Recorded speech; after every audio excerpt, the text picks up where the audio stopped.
بسم اللہ الرحمن الرحیم۔ شروع اللہ کے نام سے جو بڑا مہربان نہایت رحم کرنے والا ہے۔ حضرت ابراہیم علیہ السلام کے والد کا نام طاہرہ اور والدہ کا نام شانی تھا۔ آپ علیہ السلام اللہ تعالیٰ کے انبیاء علیہ السلام میں سے ایک عظیم نبی ہیں جنہیں اللہ تعالیٰ نے خلیل اللہ اپنے دوست کا لقب عطا فرمایا۔ ابراہیم کو اللہ نے اپنا دوست بنا لیا۔ رسول صلی اللہ علیہ وآلہ وسلم نے فرمایا، اگر تم ابراہیم علیہ السلام کو دیکھنا چاہتے ہو تو اپنے ساتھی محمد صلی اللہ علیہ وآلہ وسلم کو دیکھ لو۔ رات کو خواب میں میرے پاس دو فرشتے آئے اور مجھے ایسے لمبے شخص کے پاس سے لے کر گزرے کہ میں ان کا قد لمبا ہونے کی وجہ سے سر نہ دیکھ سکا، اور فرشتوں نے بتایا کہ یہ ابراہیم علیہ السلام ہیں۔ حضرت ابراہیم علیہ السلام بابل شہر میں پیدا ہوئے۔ اس وقت بابل اور کرب و جوار کے علاقوں کا بادشاہ نمرود بن کنعان تھا، جو بڑا سرکش، جابر اور متکبر حکمران تھا۔ آپ علیہ السلام کی ولادت سے پہلے ہی نجومیوں نے نمرود بادشاہ کو یہ بتا دیا تھا کہ عنقریب ایک ایسا لڑکا پیدا ہوگا جو آپ کی حکومت کو ختم کر دے گا۔ نمرود بادشاہ نے اپنی حکومت کو بچانے کے لیے ہر پیدا ہونے والے بچے کو قتل کرنے کا حکم جاری کر دیا۔ اسی دوران اللہ تعالیٰ نے حضرت ابراہیم علیہ السلام کو پیدا کیا۔ آپ علیہ السلام کے والدین نے بادشاہ کے ڈر سے حضرت ابراہیم علیہ السلام کو ایک غار میں چھپا دیا، جہاں آپ علیہ السلام کی والدہ آپ علیہ السلام کو دودھ پلاتی اور دیکھ بھال کرتی تھی۔ حضرت ابراہیم علیہ السلام کی قوم کے لوگ سائنس اور صنعتوں میں بہت ہوشیار اور ماہر تھے اور اللہ تعالیٰ کی عبادت کو چھوڑ کر ستاروں کی پوجا کرتے تھے۔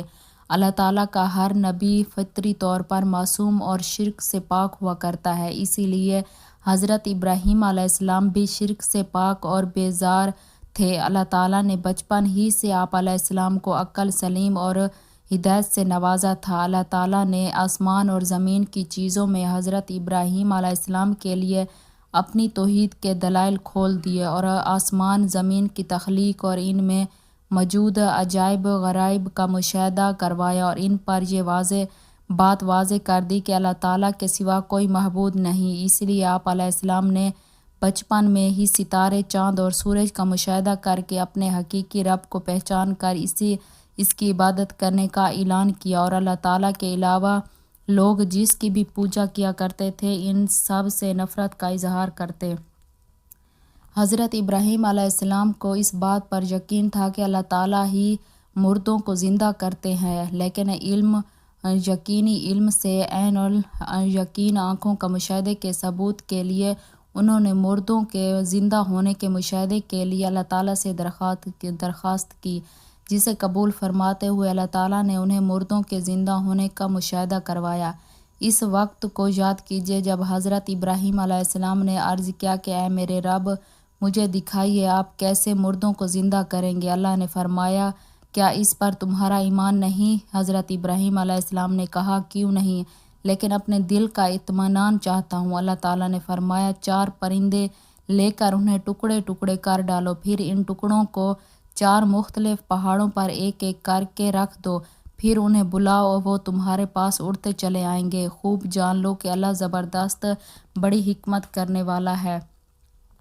رسول صلی اللہ علیہ وآلہ وسلم نے فرمایا، ابراہیم علیہ السلام نے عرض کیا، اے میرے رب، مجھے دکھائیے آپ کیسے مردوں کو زندہ کریں گے۔ اللہ تعالیٰ نے آپ علیہ السلام کو اس کا مشاہدہ پرندوں کو زندہ کر کے دکھایا۔ حضرت ابراہیم علیہ السلام نے اپنے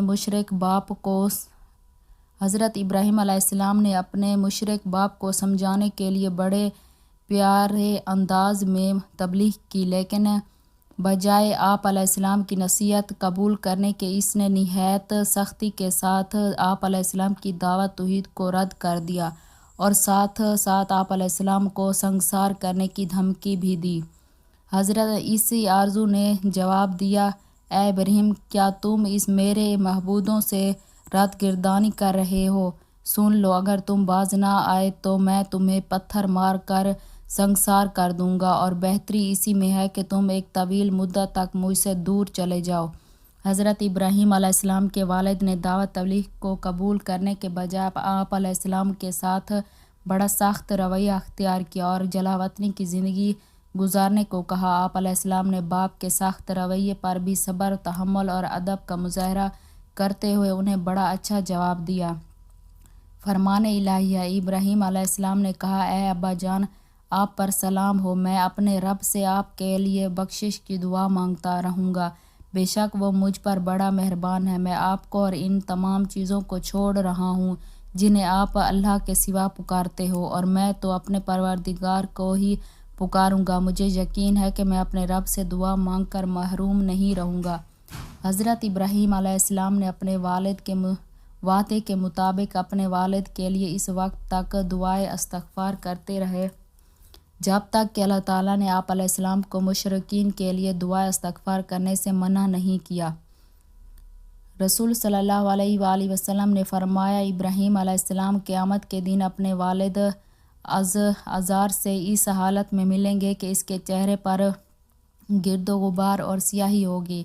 فرمائیں گے، کیا میں نے آپ کو نافرمانی سے منع نہیں کیا تھا؟ وہ کہے گا کہ آج میں آپ کی نافرمانی نہیں کروں گا۔ تب ابراہیم علیہ السلام درخواست کریں گے کہ اے اللہ، آپ نے مجھ سے وعدہ کیا تھا کہ میں قیامت کے دن میں تمہیں رسوا نہیں کروں گا، اس سے بڑھ کر کے اور رسوائی کیا ہو سکتی ہے؟ میرا باپ میرے سامنے تیری رحمت سے دور ہے۔ اللہ تعالیٰ فرمائیں گے کہ میں نے کفار پر جنت حرام کر دیا۔ پھر اللہ فرمائیں گے کہ ابراہیم، تمہارے قدموں میں کیا ہے؟ آپ علیہ السلام قدموں کی طرف دیکھیں گے تو نجاست سے لتھڑا ہوا ایک بچھو نظر آئے گا جسے ٹانگوں سے پکڑ کر جہنم میں پھینک دیا جائے گا۔ حضرت ابراہیم علیہ السلام نے اللہ تعالیٰ کی طرف سے عین الیقین ملنے کے بعد اپنی پوری قوم کو اللہ تعالیٰ کی توحید کی دعوت پیش کی، مگر قوم بتوں کی عبادت پر جمی ہوئی تھی۔ انہوں نے حضرت ابراہیم علیہ السلام کی دعوت کو ماننے سے انکار کرتے ہوئے آپ علیہ السلام سے جھگڑنا شروع کر دیا اور آپ علیہ السلام کو اپنے معبودوں سے خوب ڈرایا دھمکایا، مگر آپ علیہ السلام نے اس وقت بھی بڑے صبر تحمل سے کام لیا۔ دادا کھلی گمراہی میں پڑے ہوئے ہو، وہ کہنے لگے کہ اے ابراہیم، کیا آپ ہمارے پاس سچ مچ حق لائے ہو یا یوں ہی مذاق کر رہے ہو؟ آپ علیہ السلام نے فرمایا، در حقیقت تمہارا رب تو وہ ہے جو آسمان اور زمین کا مالک ہے، جس نے انہیں پیدا کیا، اور میں اس بات کی تمہارے سامنے گواہی دیتا ہوں، اور اللہ کی قسم، تمہارے پیٹھ پھیر کر جانے کے بعد میں تمہارے بتوں کے خلاف ضرور کارروائی کروں گا۔ حضرت ابراہیم علیہ السلام کی دعوت توحید کو قوم نے ماننے سے انکار کر دیا تو آپ علیہ السلام قوم کو توحید کا سبق سکھانے کے لیے موقع کی تلاش میں تھے۔ آخرکار قوم کا عید کا دن آیا تو آپ علیہ السلام کو موقع مل گیا، لہٰذا جب قوم اپنے معمول کے مطابق عید منانے کے لیے شہر سے باہر جانے لگے تو انہوں نے حضرت ابراہیم علیہ السلام کو بھی ساتھ چلنے کی دعوت دی۔ آپ علیہ السلام نے سوچا کہ قوم کو مطمئن کرنے کے لیے کوئی ایسی تدبیر پیش کی جائے کہ وہ ساتھ لے کر جانے پر اصرار نہ کریں، اور میں قوم کے خود ساختہ معبودوں کو توڑ کر قوم کو یہ سمجھا دوں کہ جن بتوں کی تم عبادت کرتے ہو وہ تمہارا تو درکنارہ اپنا دفاع کرنے کی بھی صلاحیت نہیں رکھتے۔ چونکہ اس دور میں علم نجوم ستاروں کو دیکھ کر معلومات حاصل کرنا بڑا عام تھا، لہٰذا آپ علیہ السلام نے قوم کو مطمئن کرنے کے لیے ستارے کی طرف دیکھ کر فرمایا، میری طبیعت ناساز ہے۔ بس ابراہیم علیہ السلام نے ایک نظر ستاروں کی طرف دیکھا، پھر کہا، میری طبیعت خراب ہے۔ اس جواب پر قوم کے لوگ ابراہیم علیہ السلام کو چھوڑ کر اپنا قومی تہوار منانے چلے گئے۔ پھر ابراہیم علیہ السلام چھپکے سے ان کے خداؤں کو اور ان کے سامنے طرح طرح کے کھانے دیکھ کر کہا، تم کھاتے کیوں نہیں؟ تمہیں کیا ہو گیا ہے؟ تم بولتے کیوں نہیں؟ پھر آپ اپنی پوری قوت کے ساتھ اپنے دائیں ہاتھ سے انہیں توڑنے لگے۔ بس ابراہیم علیہ السلام نے بڑے بت کو چھوڑ کر باقی سب بتوں کو ٹکڑے ٹکڑے کر دیا تاکہ وہ اسی بڑے بت کی طرف لوٹیں۔ جب حضرت ابراہیم علیہ السلام کی قوم آپ علیہ السلام کے پیش کردہ عقلی دلائل پر جواب ہو گئی تو جیسا کہ باطل پرستوں کا طریقہ کار ہوتا ہے، جب وہ دلائل کے سامنے بے بس ہو جاتے ہیں تو طاقت کے استعمال پر اترا آتے ہیں، اسی طرح قوم ابراہیم نے بھی کیا۔ انہوں نے آپس میں یہ طے کر لیا کہ اب ابراہیم علیہ السلام کو خاموش کرنے کی ایک ہی صورت ہے، ہم انہیں بھڑکتی ہوئی آگ میں ڈال کر جلا دیں تاکہ دنیا کے لوگ ان کی بے بسی کا اپنی آنکھوں سے نظارہ کر لیں اور ہر شخص کو معلوم ہو جائے کہ جو بھی ہمارے معبودوں کی توہین کرے گا ہم اسے اسی طرح دردناک سزا دیں گے۔ وہ بس یہی کہنے لگے، ابراہیم علیہ السلام کے لیے ایک آگ کا ڈھیر بناؤ، پھر اسے اسی دھکتی ہوئی آگ میں ڈال دو۔ بس ان ابراہیم علیہ السلام کی قوم کا جواب یہی تھا، اسے ابراہیم علیہ السلام کو قتل کر دو یا اسے جلا دو۔ آخر کار قوم حضرت ابراہیم علیہ السلام کو نظر آتش کرنے کے لیے ایک عرصے تک ایندھن جمع کرتی رہی۔ جب ایندھن جمع ہو گیا تو اسے آگ لگا دی، اور جب آگ سے بڑے بڑے شعلے بلند ہونے لگے تو حضرت ابراہیم علیہ السلام کو جس سے بڑے بڑے پتھر پھینکتے جاتے تھے کے ذریعے دور سے آگ میں پھینک دیا۔ حضرت ابراہیم علیہ السلام کی قوم نے آپ علیہ السلام سے بتوں کی توہین کرنے پر انتقام لینے کے لیے آپ علیہ السلام کو جیسے ہی آگ میں ڈالا تو اللہ تعالیٰ نے آگ کو فوراً حکم دیا کہ اے آگ ابراہیم علیہ السلام کے لیے سکون اور سلامتی والی بن جا۔ آگ اللہ تعالیٰ کے حکم کی تعمیل کرتے ہوئے فوراً حضرت ابراہیم علیہ السلام کے لیے سکون اور سلامتی والی بن گئی۔ اسی طرح اللہ تعالیٰ نے حضرت ابراہیم علیہ السلام کی حفاظت فرمائی اور آپ علیہ السلام کے خلاف قوم کی تیار کردہ سازش کو ناکام کیا۔ ہم نے فرمایا، اے آگ تو ٹھنڈی پڑ جا اور ابراہیم علیہ السلام کے لیے سلامتی والی بن جا، اور انہوں نے ابراہیم علیہ السلام کا برا چاہا لیکن ہم نے انہیں بری طرح ناکام کر دیا۔ جب حضرت ابراہیم علیہ السلام کو اللہ تعالیٰ نے قوم کی سازش سے بچا لیا تو نمرود بادشاہ کو اس بارے میں بڑی تشویش ہوئی۔ اس نے سوچا کہ اگر ابراہیم علیہ السلام دعوت کی تبلیغ اسی طرح جاری رہی تو یہ لوگوں کو میری ربوبیت اور بادشاہت سے منتفر کر دے گا، جس سے میری حکومت چلی جائے گی۔ لہٰذا اس نے سمجھانے کے لیے حضرت ابراہیم علیہ السلام کو اپنے دربار میں بلایا اور آپ علیہ السلام سے عقیدے کے بارے میں چند سوالات کیے۔ آپ علیہ السلام باپ دادا کے دین کی مخالفت کیوں کر رہے ہو اور مجھے اپنے رب ماننے سے انکار کیوں کر رہے ہو؟ اگر میرے علاوہ آپ علیہ السلام کا کوئی رب ہے تو اس کی پہچان کرواؤ۔ آپ علیہ السلام نے نمرود کو اللہ رب العزت کی پہچان کروائی۔ فرمان الہی ہے کہ آپ نے اس شخص نمرود کے معاملے پر غور نہیں کیا جس نے ابراہیم علیہ السلام سے اس کے رب کے بارے میں جھگڑا کیا، جبکہ اللہ نے اسے حکومت دے رکھی تھی۔ جب ابراہیم علیہ السلام نے کہا کہ میرا رب تو وہ ہے جو زندگی اور موت دیتا ہے، اور اس نے کہا میں بھی زندہ کرتا ہوں اور مارتا ہوں، ابراہیم علیہ السلام نے کہا اللہ سورج کو مشرق سے نکالتا ہے تو اسے مغرب سے نکال کر دکھا۔ یہ بات سن کر وہ کافر لاجواب ہو گیا اور اللہ ظالموں کو ہدایت نہیں دیتا۔ نمرود کا یہ عمل حضرت ابراہیم علیہ السلام کی دلیل کا جواب نہیں بلکہ ایک فضول عمل تھا۔ حضرت ابراہیم علیہ السلام نے یہ محسوس کیا کہ اسی طرح یہ عوام کی آنکھوں میں دھول جھونک رہا ہے، تو آپ علیہ السلام نے ایک دلیل پیش کر دی کہ میرا رب سورج کو مشرق سے نکالتا ہے، اگر تو اپنے آپ کو رب کہتا ہے تو اسی سورج کو مغرب سے نکال کر دکھا۔ یہ دلیل سنتے ہی نمرود لاجواب ہو گیا، کیونکہ سورج کو مغرب سے نکالنا اس کے اختیار میں نہیں تھا۔ اس دلیل سے وہ عاجز آ گیا اور اس کے پاس جواب دینے کے لیے کچھ باقی نہ رہا، لیکن پھر بھی وہ ہاٹھ دھرمی کا مظاہرہ کرتے ہوئے اپنی بات پر قائم رہا اور ہدایت نہ پا سکا۔ حضرت زید بن اسلم رضی اللہ تعالیٰ عنہ رحمۃ اللہ علیہ فرماتے ہیں کہ کھانے پینے کی اشیاء کا انتظام نمرود نے اپنے پاس رکھا تھا اور لوگوں میں خود تقسیم کیا کرتا تھا۔ حضرت ابراہیم علیہ السلام نے اس منظر سے پہلے خورد نوش کی اشیاء اس سے لینے جاتے تھے تو وہ دے دیا کرتا تھا، لیکن جب اس کے ساتھ آپ علیہ السلام کا توحیدی باری تعالیٰ کے حوالے سے مکالمہ ہوا تو اس نے آپ علیہ السلام کو کھانے پینے کی اشیاء دینے سے انکار کر دیا۔ آپ علیہ السلام کو اللہ تعالیٰ پر بڑا اعتماد تھا۔ اللہ تعالیٰ ہی تمام لوگوں کو کھانے پینے کی اشیاء فراہم کرتے ہیں اور بیمار ہونے پر انہیں شفا دیتے ہیں، لہٰذا آپ علیہ السلام نے گھر کے قریب آ کر گھر والوں کو مطمئن کرنے کے لیے جن بوروں میں کھانے پینے کی اشیاء لانی تھی ان میں مٹی بھر لی اور گھر میں رکھ کر خود سو گئے۔ اللہ تعالیٰ نے اس مٹی کو بطور معجزہ غلہ میں تبدیل کر دیا۔ آپ علیہ السلام کی زوجہ محترمہ حضرت سارہ رضی اللہ تعالی عنہ جیسے ہی ان بوروں کے پاس گئی تو انہیں عمدہ قسم کے غلے سے بھری ہوئی پایا۔ انہوں نے وہاں سے غلہ لے کر کھانا تیار کیا۔ جب آپ علیہ السلام بیدار ہوئے تو کھانا تیار ہو چکا تھا جو آپ علیہ السلام کے سامنے پیش کر دیا۔ آپ علیہ السلام نے حضرت سارہ سے پوچھا کہ یہ کھانا کہاں سے آیا ہے؟ حضرت سارہ نے جواب دیا، جو غلہ آپ لائے ہیں میں نے اسی سے ہی کھانا تیار کیا ہے۔ آپ علیہ السلام فوراً سمجھ گئے کہ اللہ تعالیٰ نے معجزانہ طور پر مٹی کو غلے میں تبدیل کر دیا ہے۔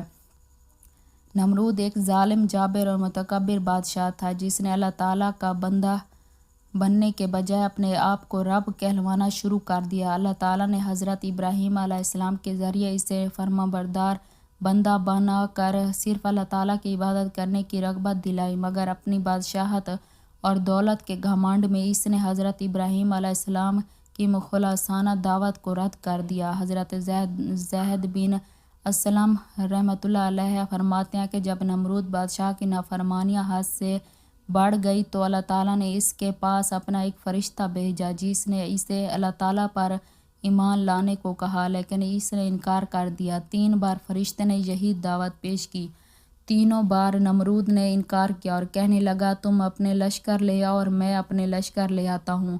چنانچہ دوسرے دن نمرود نے سورج طلوع ہونے کے وقت اپنی فوجوں کو جمع کر لیا۔ اللہ تعالیٰ نے بڑی تعداد میں مچھروں کو بھیج دیا جنہوں نے نمرود کے فوجوں کو اسی طرح کاٹا کہ ان کے جسم صرف ہڈیاں رہ گئی۔ ایک مچھر نمرود بادشاہ کی ناک میں بھی گھس گیا جو اسے بار بار کاٹتا تھا۔ اللہ تعالیٰ نے اس مچھر کے ذریعے اسے کافی عرصے تک عذاب میں مبتلا رکھا۔ جب اس کے سر پر کچھ مارا جاتا تو بادشاہ کو سکون آ جاتا، جب مارنا چھوڑ دیا جاتا تو مچھر بھی کاٹنا لگتا۔ آخرکار وہ اللہ تعالیٰ کے حکم سے اسی مچھر کے کاٹنے سے ہلاک ہو گیا۔ حضرت ابراہیم علیہ السلام نے اپنے باپ سے لے کر بادشاہ تک کو توحید کی دعوت پیش کی، لیکن اس دعوت تبلیغ کو سوائے آپ علیہ السلام کی بیوی حضرت سارہ اور بھتیجے حضرت لوط کے علیہ السلام کے کسی اور نے قبول نہیں کیا۔ جب آپ علیہ السلام اللہ تعالیٰ کی عبادت کرتے تو قوم آپ علیہ السلام کو تکلیف پہنچاتی۔ آپ علیہ السلام نے جب قوم کی ہٹ دھرمی، انکار اور کفر پر اصرار دیکھا تو ان سے نا امید ہو کر اللہ رب العزت کے حکم سے اپنی بیوی سارہ اور بھتیجے لوط علیہ السلام کو ساتھ لے کر بابل سے ملک شام ہجرت کی تاکہ وہاں آزادی کے ساتھ اللہ تعالیٰ کی عبادت کریں۔ حضرت اسماعیل علیہ السلام ابھی دودھ پیتے بچے ہی تھے کہ اللہ تعالیٰ نے حضرت ابراہیم علیہ السلام کو حکم دیا کہ حضرت اسماعیل اور ان کی والدہ حضرت ہاجرہ رضی اللہ تعالیٰ عنہ کو میرے حرمت والے گھر کے قریب چھوڑ آؤ۔ آپ علیہ السلام نے اللہ تعالیٰ کے حکم کی تحمیل کرتے ہوئے اپنی بیوی ہاجرہ اور اپنے شیرخوار بچے اسماعیل علیہ السلام کو ساتھ لیا اور ایک ایسی وادی میں چھوڑا جہاں دور دور تک پانی اور آبادی کا نام و نشان نہیں تھا۔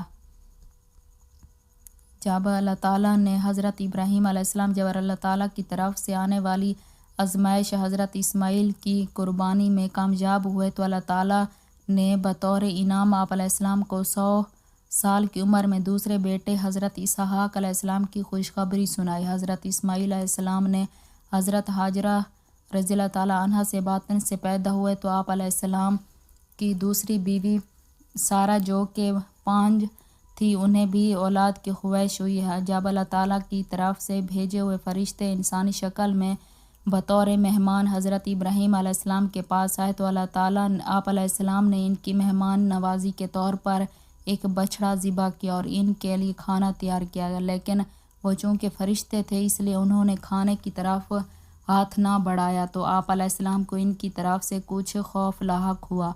انہوں نے آپ علیہ السلام سے کہا کہ آپ خوف نہ کیجیے، ہم تو آپ کے پاس اسحاق اور یعقوب علیہ السلام کی خوشخبری لے کر آئے ہیں۔ جب فرشتوں نے بیٹے حضرت اسحاق علیہ السلام کی خوشخبری سنائی تو آپ علیہ السلام کی بیوی حضرت سارہ رضی اللہ تعالیٰ عنہ کو بڑا تعجب ہوا۔ ناظرین، اگر آپ کو ویڈیو اچھی لگے تو ویڈیو کو لائک اور چینل کو سبسکرائب کریں۔